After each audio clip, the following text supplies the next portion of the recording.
The first payment cleared our checking account on a gray Tuesday morning, while the house still smelled like fresh paint and unopened boxes. I remember looking at the transaction line on the bank statement and feeling something close to steadiness. The number was large, but not shocking. We had prepared for it. The lender had walked us through the figures: 30 years, fixed rate, predictable, responsible. The monthly payment fit neatly into the spreadsheet I kept on my laptop at the time. Mortgage, property taxes, insurance, utilities, childcare, groceries, car payment, retirement contributions. It all balanced in a way that felt adult. Nothing dramatic, no risk taking, just structure. We chose a 30-year term because that was what people like us did. Dual income, two children under 5, one in daycare, one about to start. Student loans still lingering. The longer term meant a lower monthly payment. It meant breathing room. It meant we wouldn't feel squeezed every single month. And at the beginning, we didn't. The house itself was not extravagant. 3 bedrooms, a small yard, enough space for birthday parties in the living room, and a dining table that could seat 6 when extended. It was in a neighborhood with sidewalks. Commute times were reasonable. The mortgage broker called it a safe choice. We called it stable. For the first few years, the payment felt manageable, predictable. We built our routines around it. Paychecks arrived, bills cleared, savings accounts received their transfers. Nothing about the structure seemed heavy. If anything, the lower payment compared to a 15-year mortgage gave us a quiet sense of control. We weren't stretched. We weren't house poor.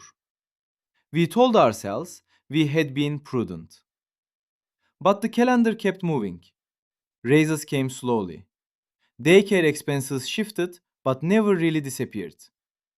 After school programs replaced toddler care. Then summer camps. Then sports fees. The mortgage payment stayed the same. That was the point. Fixed. Stable. 30 years.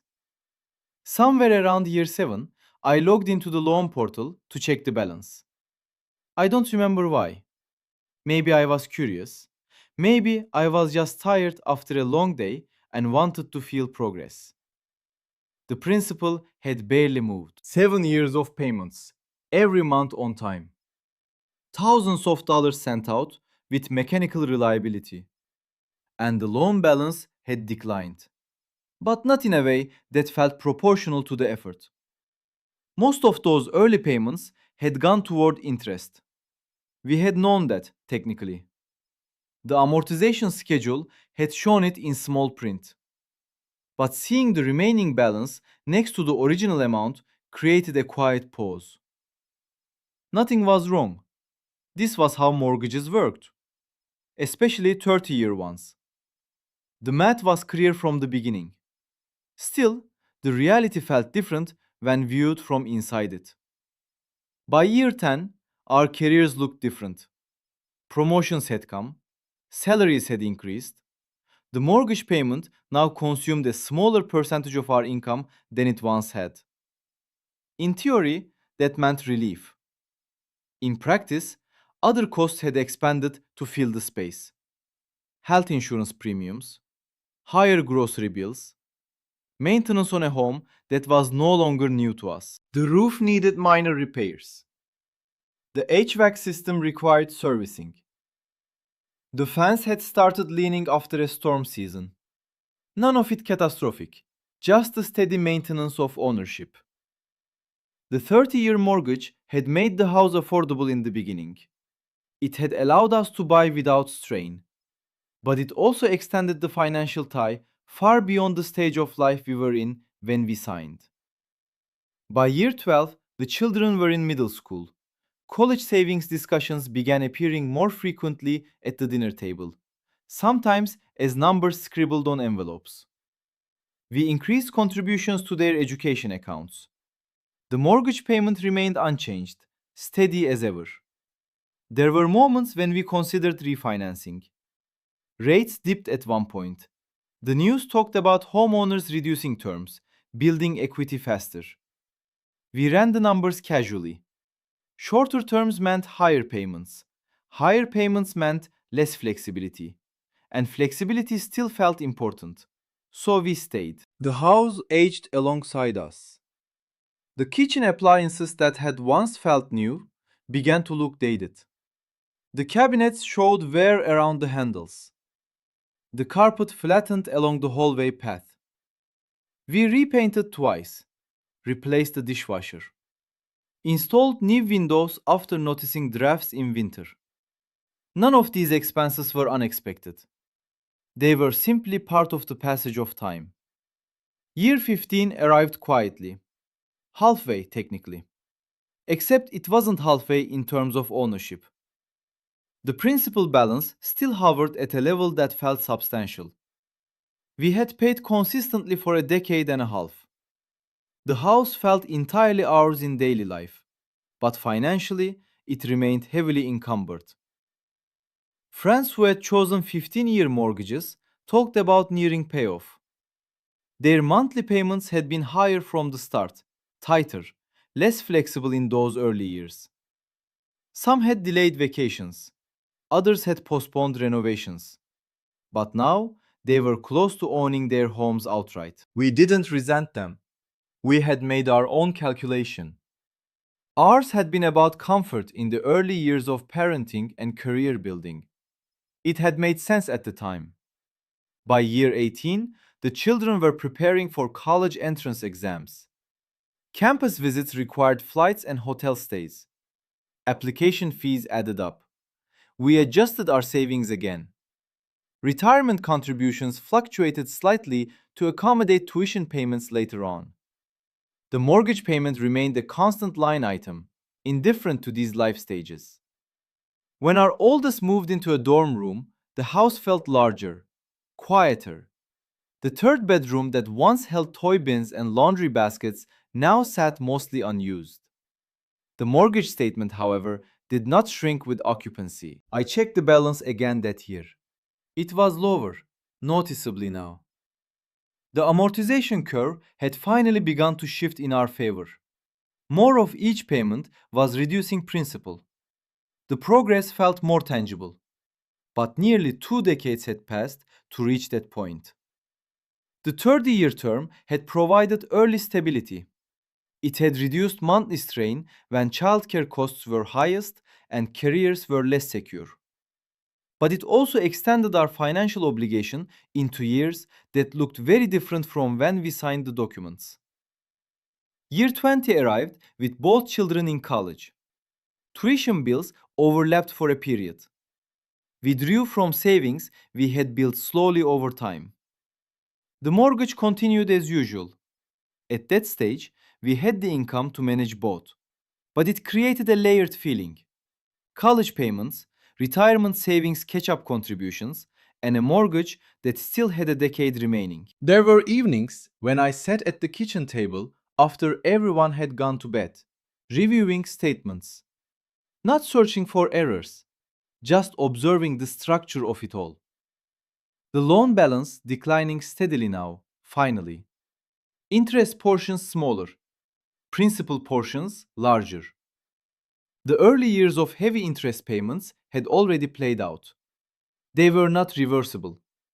They were simply part of the cost of choosing the longer term. When the youngest graduated, the house entered another phase. Fewer people, lower grocery bills, lower utility usage. Yet the mortgage payment persisted with its quiet regularity. Some colleagues around our age began talking about early retirement possibilities, downsizing, moving to smaller homes, relocating closer to family. Our own mortgage still had several years left. Selling would have required clearing the remaining balance first, then absorbing transaction costs. The equity had grown, yes, but so had home prices overall.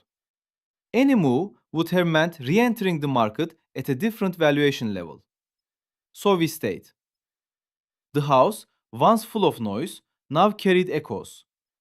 The living room furniture sat in the same arrangement it had for years. The backyard swing set had long been dismantled. The fence had been replaced entirely. The roof had been redone after a hailstorm. These improvements were funded gradually, often alongside the mortgage payment. By year 25, retirement was no longer abstract. We met with human resources to discuss timelines and benefits. The mortgage balance was finally modest compared to our income. We could have accelerated payments at that stage, and we did, slightly. Extra amounts applied toward principal. The remaining term shortened, but the bulk of the interest had already been paid during the first half of the loan. The early flexibility had come at a long-term cost that was now fully visible in cumulative statements. When the final payment posted, there was no ceremony, just a zero balance displayed on a screen. 30 years had not fully elapsed because of the additional principal payments in the last stretch, but nearly that long had passed. The house was ours in a legal sense at that point. No lien, no monthly obligation to the lender. The payment that had structured our adult lives for decades simply stopped. What remained was the record of what it had cost. The total interest paid over the life of the loan was a number we had seen at closing, but never truly absorbed. Added up across 30 years, it exceeded the original loan principal by a significant margin. That was always part of the agreement. It was not hidden. It was just distant at the beginning. In those early years, the lower monthly payment had felt protective. It had allowed us to fund daycare without panic, to weather job transitions without immediate fear, to maintain retirement contributions when salaries were still growing. That breathing room had real value. At the same time, the extended term kept us in debt longer than many of our peers who had chosen shorter paths. It shaped decisions quietly. It influenced how much risk we were willing to take professionally. It factored into when we felt comfortable reducing work hours. It lingered behind conversations about relocation. Looking back, the 30-year mortgage had been neither mistake nor triumph. It had simply been a structure that made the early years easier and the later years longer. The cost was not dramatic month to month. It accumulated slowly, interest portions dominating payments for years, principal reduction lagging behind effort, a financial tie stretching across childhood, adolescence, and into empty nesting. We lived our lives inside that framework. The house witnessed birthdays, arguments, report cards, illnesses, holiday dinners, and long stretches of ordinary weekdays. The mortgage statement arrived alongside all of it, steady and unremarkable.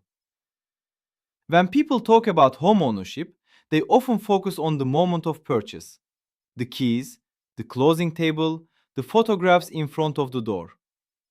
Less visible are the decades that follow, the payments that blend into the background of adulthood. Our choice had been sensible. It had aligned with our income at the time. It had minimized early strain. It had allowed us to say yes to certain expenses without anxiety. It also meant that a portion of our earnings for nearly 3 decades flowed consistently toward interest before the balance began to shrink in a meaningful way. There was no single turning point where the cost became unbearable. It never did. It was simply present, persistent, woven into the fabric of our working years. By the time the loan ended, we were not the same people who had signed the paperwork. Careers were winding down. Children were independent. The house, once a stretch, then a comfort, then a constant, had aged along with us. The 30-year term had done exactly what it promised: lower payments, longer duration, higher total interest. Stability early, obligation extended. All of it unfolded gradually. Nothing sudden, nothing dramatic. Just a steady exchange of income for time, measured in monthly withdrawals that mark the seasons of our adult lives. And for most of those years, the payment cleared without ceremony, one line item among many, shaping the rhythm of our finances long after the new paint smell had faded.